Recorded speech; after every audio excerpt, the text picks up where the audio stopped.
Been a long Hey, time.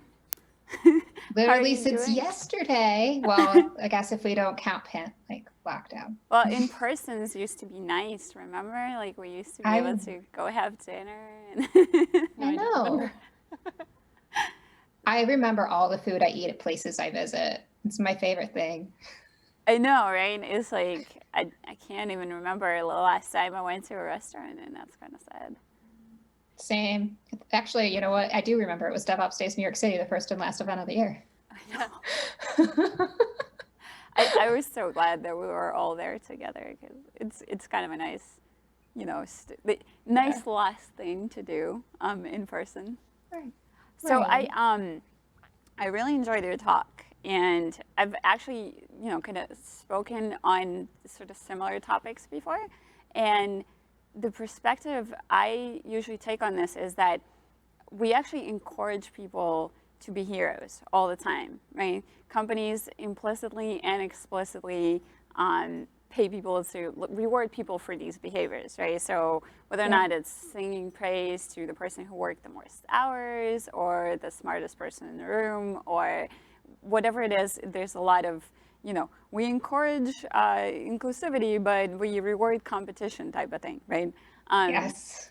so the question is, how do we convince actually companies or managers to stop rewarding bad behaviors and heroism?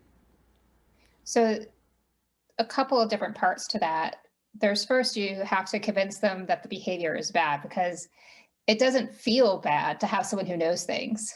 You're like, oh, thank goodness someone knew something. The systems were on fire and someone knew something. And that feels like a praiseworthy event. And as a one off, it is. It's when you start doing it repeatedly that it becomes problematic, right? Every individual situation isn't the problem. So there's that. But also when you're trying to get that buy in, I think it's important to have consistent messaging where, like, let's say someone did dive in and they're the person that knows things, great, you need to adjust their workflow so they can distribute. Because if there's a situation that occurs where they're the one that took action because they're the only one who can, and maybe they were out of hours or on PTO or whatever, then you're forcing them to repeat that behavior, that burnout behavior. And the business, it's not going to be visible to the business. Anyone beyond maybe their direct manager wouldn't be aware of that. That's not their job to keep track of it. So it's the manager's job, has to have buy-in from the manager to kind of sell upwards what they're doing to shift the workflow and why it's relevant, and then upsell the decreased cost in onboarding, because when you don't burn out employees, you keep them. And then when people talk about, oh, I've had this long tenure at a company, but when you have an average of 2 to 3 year job cycles, right? Everyone's changing jobs, very high turnover.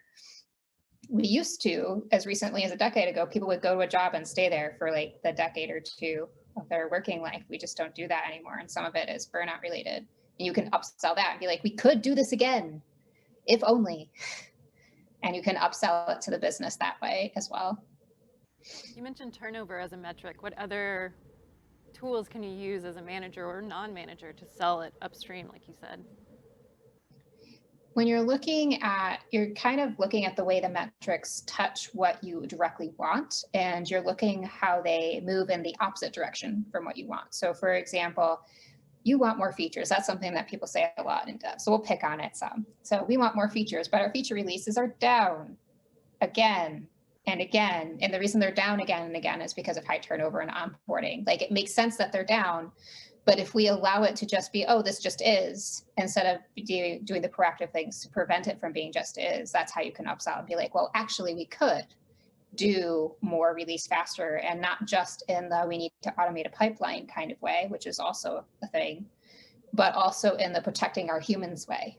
Our humans will be able to focus better and produce higher quality work with fewer errors and et cetera, even without the automation, if we guard their brains. It's interesting.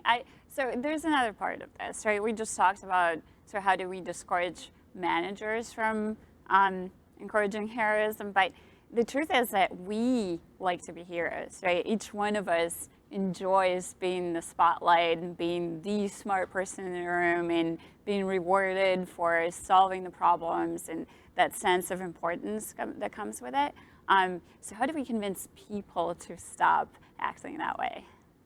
I think you touched on a little bit, because you started by saying, oh, well, we like to be the smartest person in the room. But then you said, because the reward feels good, have to change the reward system, because we're not reacting to being the smartest person in the room by itself, because if that's not a rewarded behavior, we don't respond to it. Our brains are reward oriented, right? So we're looking for that dopamine. And if we shift to where the reward is, then we're going to follow that shift. So if the reward is less about, oh, you solved this problem super fast, you're the best person ever, you're the 10x engineer, right? And you shift the reward to say, oh, thank you for waiting till the next day to get back to me. I know I messaged you out of your hours or whatever. Like, you explicitly state it. You don't let it passively happen. You have to start explicitly stating, and it's going to feel weird at first, but you do have to start explicitly stating the change in reward structure or incentivize, or when people do things like unlimited PTO, where people aren't directly punished for taking time off, but you're kind of like treated away. But if you shift the reward structure to, I'm so glad that you took the time off, which someone at a different company, when I was at Logs, actually, when I was visiting their Tel Aviv office, there's discussion between the American employees and the EMEA employees, where they were like, I don't remember who it was, so someone was like, oh, I worked through my sick and I got done. And one of the EMEA employees was like, maybe it would have worked better if you just took the week off. Just completely deadpanned. But that's the shift in reward structure, right? You would reward taking the time off when you're sick, as opposed to reward pushing through.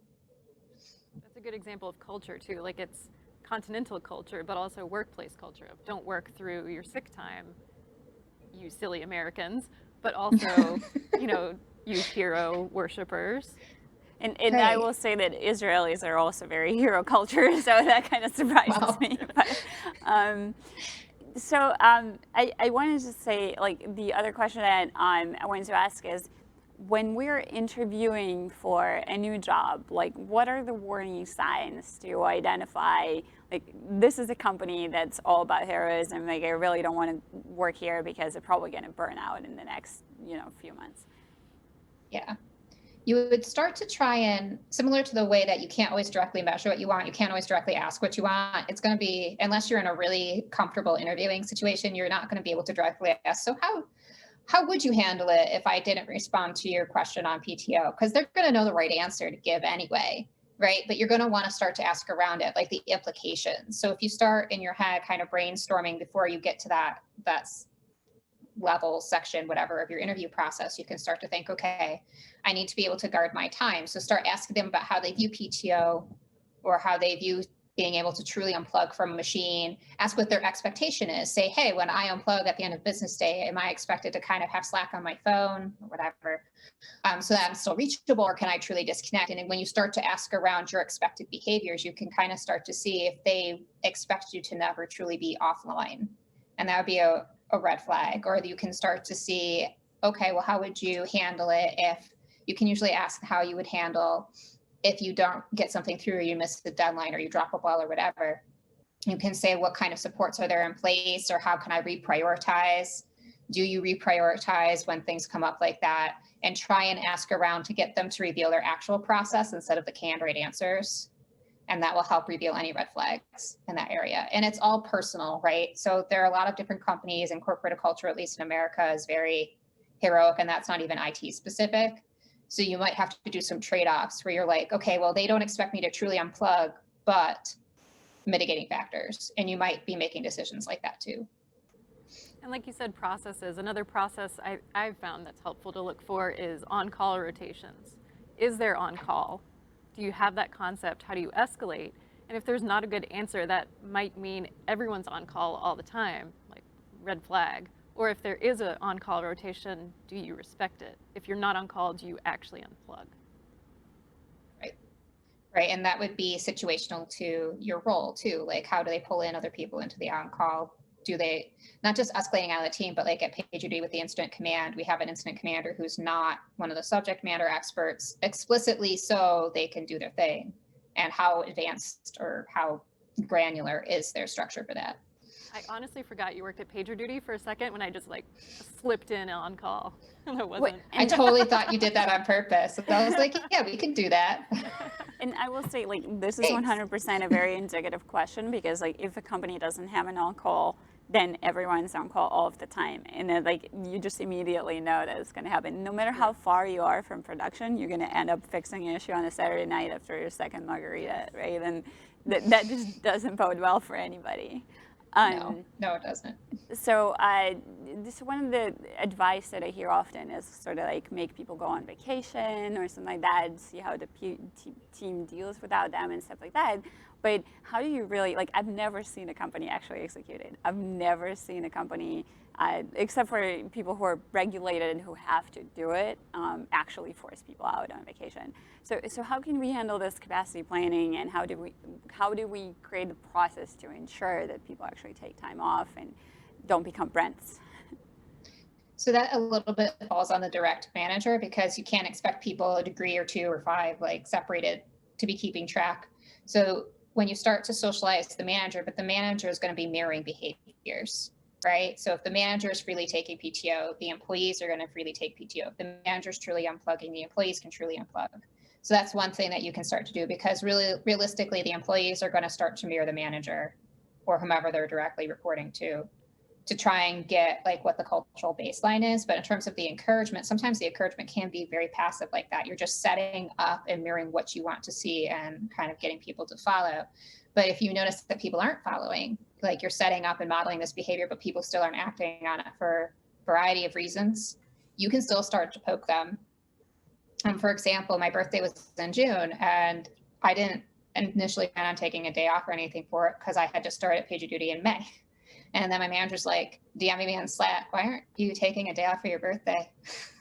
I was like, because I just started. And she's like, I don't care. I was like, oh, okay. She's like, yeah, we don't do that here. Take a day off for your birthday. And that's a very active, right? It's a very kind and a very emotionally gentle way of doing it, but it is very active. She didn't just let that slide and just passively allow me to like think or be under the impression that it would be a problem when it wasn't a problem. So that's another thing that people that are higher in the power hierarchy can do, where they can just directly take action. One concern that I will have with this recommendation is that it puts the responsibility personally on a manager, right? And like people join companies, leave managers, very true, right? That's why it's on the manager. and then you see sometimes, managers come from the outside and have a totally different culture than your organization, and that can impact the entire downstream from them. Yes. And I do think that there's got to be something that we can do as a company to maybe ensure that we encourage the right behavior in these managers so we can protect their people from burnout. It's just shifting it further upstream, because every manager reports to someone all the way up to the C-suite. So when you start making that change, if you have the execs behaving away and then the managers below them mirroring it, and so on and so on and so on, then it's falling downstream from them. But when you're looking at company culture, the people that are in veto power, right? Because the employees aren't going to be able to push back in any meaningful way. If they want to take PTO and they're told no, or they're retaliated against them, that's that. But if you have people who are higher and higher up that are basically normalizing the behavior, it will start to fall through the rest of the organization. But beyond that, you also want to make sure that managers are getting training that's relevant, because it's not something that you're going to think of as a manager. Kind of like as a dev or an ops person, you're going to think about the direct problems that you're being told to address, be they Jira tickets or whatever, and not about everything surrounding. Managers are going to think about people problems, like if they're hourly, they're going to make sure that people are clocking in and out, or they're going to be saying, oh, did I do my meetup with them? And they're going to be thinking about very specific action items. And you're going to want to make sure to train them around the remaining human needs that they need to be paying attention to as a manager. Just an anecdote to Sasha's question, she's worried about leadership and doing it from the top down. I've been lucky on my current team to have an experience of doing it through peer pressure. My team right now is super awesome. We joke with each other, but we'll be like, hey, what are you doing online? Like, get offline. And we're peers with each other, so we can do it and joke with each other. About 8 months ago, I took maternity leave, and my coworker saw me checking email. I was just trying to forward something, but they were like, I have AD access. Like, I will turn off your email. So it was a nice, I will punish that behavior, but we see your work and thank you, but we got it. And knowing and that that's again your creating team has that it. pressure. Yeah. And that's creating the pressure. So you can do that. The reason I focus on managers is because they're kind of in their own little island, like if you want to do organizational change, you kind of have to start where you're at and push out, or start at the top and go down. You can't easily, like, I, as the developer advocate, if our CEO wasn't doing XYZ, I'm not going to be able to convince her from down here to do it. I might be able to convince our team because we do have close relationships to, like, let's do this as part of our rules of engagement. And then we might say, hey, this works for us, other teams. Do you want to add this to your rules of engagement? And then that would slowly distribute and push up. But you can't directly, easily, as a single person, push down, up, or yeah. I have a question. I want to tie that into your metrics, because that is another thing I really think is important. Starting with what you have, and then how do you turn that into metrics that you can show off? Right. And it's important to make sure that the metrics are scoped, because the metrics you have might not be, like, they might be too broad or too granular for what you're looking to do. So make sure that you're always checking that what you think you're measuring is telling you what you need it to, but also make sure that you're pushing through on setting goals that make sense around metrics. So for example, let's say you're trying to do something with human capacity and you want to increase capacity, you're going to start to push out on that. And you're going to say, what do we need to do to increase more free people without adding headcount, right? And so you're going to start looking around measurements for that. You're going to say, oh, we don't need this project. Oh, we can do fewer of this and more of that. And you're going to start tallying your metrics around whatever this and that end up being. And then you're going to do that to shift your available, like, engineering hours. So one of the questions that came up is that, like, we're currently in a pandemic environment, right? And not everyone is lucky enough to work for a great organization already. And not everyone has the luxury of quitting their job and finding a new organization. And there are organizations in which command and control is the foremost thing, and management thinks that developers are lazy, and since they're working from home now, they need to be controlled, and we need to encourage, total, surveillance type of thing, right?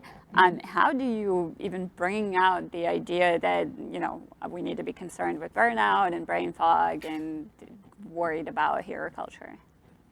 I would start small and push out. So you might just start with yourself, because again, if you're working in an organization that's developed incredibly toxic behaviors, people usually say an organization isn't going to change culture unless they're brand new or in a bankruptcy moment, because they don't have a reason to. It works well enough that it sustains. So if you're trying to push against what works well enough to sustain, you can do things like, there's a book by Dominica DeGrandius that talks about making work visible. So first you can make it visible what you're doing, because if you just say I'm burning out, but they don't know what you do, more specifically than write code, like if they don't know what you do, they don't know why it's happening, they can't take action on it, even if they were motivated to do so. So you can start doing things like, maybe you can take some time and write up a report per week, per month, or whatever makes sense, and start making all the work more visible for yourself, scope it out to your team, and start pushing outward, where you can say, we have all this work. Now I'm going to start telling you, now that I'm telling you what my work is, which parts are redundant, which parts are removable, and how we can shift labor into these other parts. So there's no easy button in that situation. It's definitely going to be a very slow push.